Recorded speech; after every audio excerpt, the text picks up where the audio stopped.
ક્યારે વિચાર્યું છે કે જ્યારે કોઈ મશીન અચાનક બંધ પડી જાય કે પછી વિચિત્ર અવાજ કરવા લાગે ત્યારે એ ખરેખર શું કહેવા માંગતું રહેશે?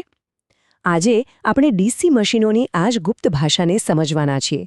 ચાલો જાણીએ કે તેની સમસ્યાઓનું નિદાન અને સમાધાન કેવી રીતે કરવું. મશીનનો દરેક અવાજ, દરેક કંપન એ માત્ર ઘોંઘાટ નથી, પણ એની પોતાની એક ભાષા છે. એ આપણને કંઈક કહેવાનો પ્રયત્ન કરી રહ્યું છે. તો ચાલો આજે આપણે આ ભાષાના નિષ્ણાત બનીએ. ઠીક છે, તો આ છે આપણો રોડમેપ. હા, પહેલી નજરે આ ચાર્ટ કદાચ થોડો જટિલ લાગી શકે છે, પણ ચિંતા કરવાની બિલકુલ જરૂર નથી.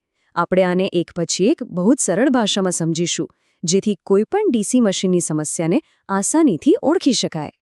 આપણી આખી ચર્ચા 4 ભાગમાં વહેંચાયેલી છે. પહેલા આપણે યાંત્રિક સમસ્યાઓ એટલે કે મશીનના ભૌતિક ભાગોની વાત કરીશું. પછી વિદ્યુત સમસ્યાઓ પર જઈશું, જે ઘણીવાર દેખાતી નથી પણ ખૂબ ગંભીર હોય છે. તે પછી મશીનની કામગીરી સંબંધિત મુશ્કેલીઓ પર ધ્યાન આપીશું. અને અંતે સૌથી મહત્વની વાત, એક સારા ટ્રબલ શૂટર જેવી વિચારસરણી કેવી રીતે કેળવવી તે શીખીશું. ચાલો, તો પહેલા વિભાગથી શરૂઆત કરીએ. યાંત્રિક ખામીઓ. આ એવા લક્ષણો છે જે સામાન્ય રીતે સૌથી સ્પષ્ટ હોય છે, કારણ કે તે સીધા મશીનના ભૌતિક ભાગો સાથે જોડાયેલા હોય છે, જેને આપણે જોઈ શકીએ છીએ, સાંભળી શકીએ છીએ અને અનુભવી શકીએ છીએ. આ વિભાગમાં આપણે મુખ્યત્વે 3 બાબતો પર ધ્યાન કેન્દ્રિત કરીશું. મશીનમાં થતું અતિશય કંપન, બેરિંગનું ગરમ થવું કે તેને નુકસાન થવું અને તેમાંથી આવતો કોઈ પણ અસામાન્ય અવાજ. ક્યારે એવું બન્યું છે કે મશીન એટલું બધું ધ્રુજે કે જાણે હમણાં પોતાની જગ્યાએથી ખસી જશે? આ સૌથી સામાન્ય યાંત્રિક સમસ્યાઓમાંની એક છે. અને યાદ રાખો, આ માત્ર અવાજ નથી, આ એક ગંભીર ચેતવણી છે. જુઓ, આ ધ્રુજારીના મુખ્યત્વે 2 કારણો હોઈ શકે છે. પહેલું, શાફ્ટનું ગોઠવણ બરાબર નથી, જેને આપણે રિઅલાઇન કરવું પડે. અને બીજું, તેના ભાગોમાં વજનનું અસંતુલન હોઈ શકે છે. આનો ઉકેલ ડાયનેમિક બેલેન્સિંગ નામની પ્રક્રિયામાં રહેલો છે, જેમાં મશીનના ફરતા ભાગોનું વજન એકસરખી રીતે વહેંચવામાં આવે છે. ધ્રુજારી પછી બીજી એક મોટી સમસ્યા છે બેરિંગનું ગરમ થવું. બેરિંગ્સ તો જાણે મશીનના હૃદય સમાન છે, જે તેને સરળતાથી ફરવામાં મદદ કરે છે. જો તે ગરમ થવા લાગે તો સમજી લેજો કે કોઈ મોટી સમસ્યા નજીકમાં જ છે. અહીંયા બધો ખેલ લ્યુબ્રિકેશનનો જ છે. કાં તો લ્યુબ્રિકેશન યોગ્ય રીતે થયું નથી, અથવા તો જે લ્યુબ્રિકન્ટ વપરાયું છે તે જ ખરાબ ગુણવત્તાનું છે. ઉપાય એકદમ સ્પષ્ટ છે. બેરિંગ્સને બરાબર સાફ કરો, યોગ્ય લ્યુબ્રિકન્ટનો ઉપયોગ કરો અને નિયમિતપણે લ્યુબ્રિકેશન કરવાનો એક શેડ્યુલ બનાવી લો. અને છેલ્લે, યાંત્રિક ખામીઓમાં આવે છે અવાજ. મશીનમાંથી આવતો કોઈ પણ અસામાન્ય અવાજ, જેમ કે ખટખટાટ કે ઘસાવાનો અવાજ, તેને ક્યારેય હળવાશમાં ન લેવો જોઈએ. સામાન્ય રીતે આનું કારણ બહુ જ સીધું સાદું હોય છે. મશીનના કેટલાક ભાગો ઢીલા પડી ગયા છે. આને ઉકેલવાનો સૌથી સહેલો રસ્તો એ છે કે બધા ભાગોને બરાબર તપાસીને તેમને ફરીથી કડક કરી દેવા.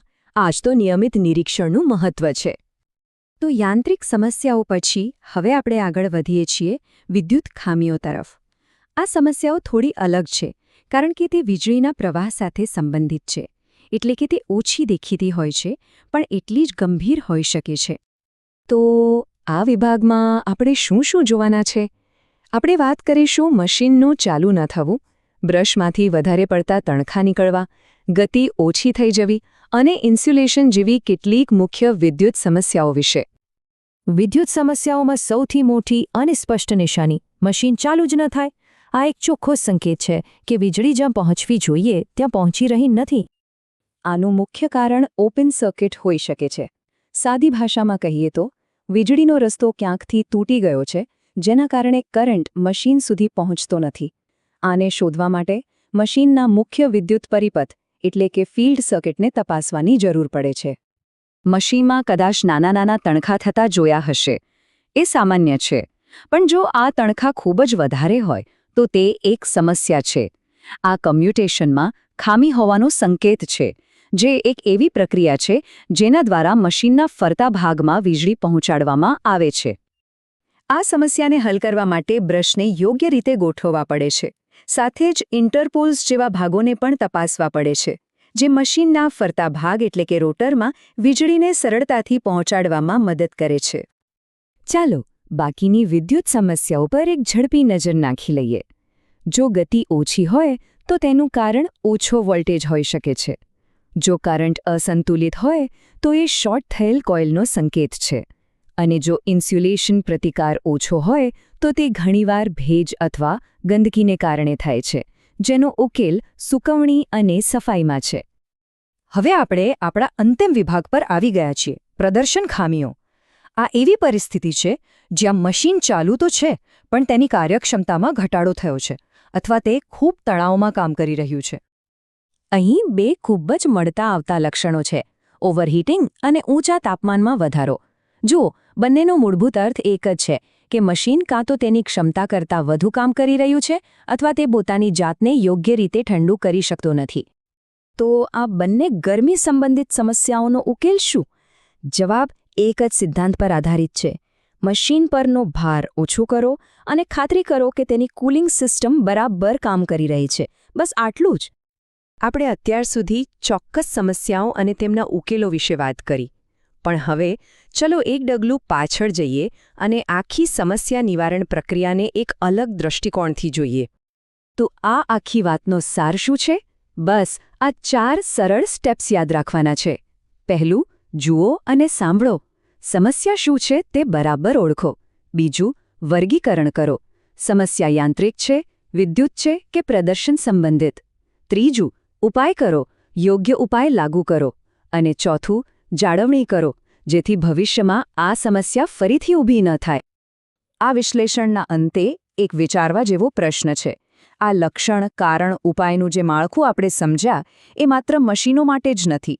જરા વિચારો, જીવનના બીજા કયા ક્ષેત્રોમાં આ પદ્ધતિસરની વિચારસરણી સમસ્યાઓ ઉકેલવામાં મદદરૂપ થઈ શકે છે? આ વિચાર સાથે જ આજની ચર્ચા અહીં સમાપ્ત કરીએ.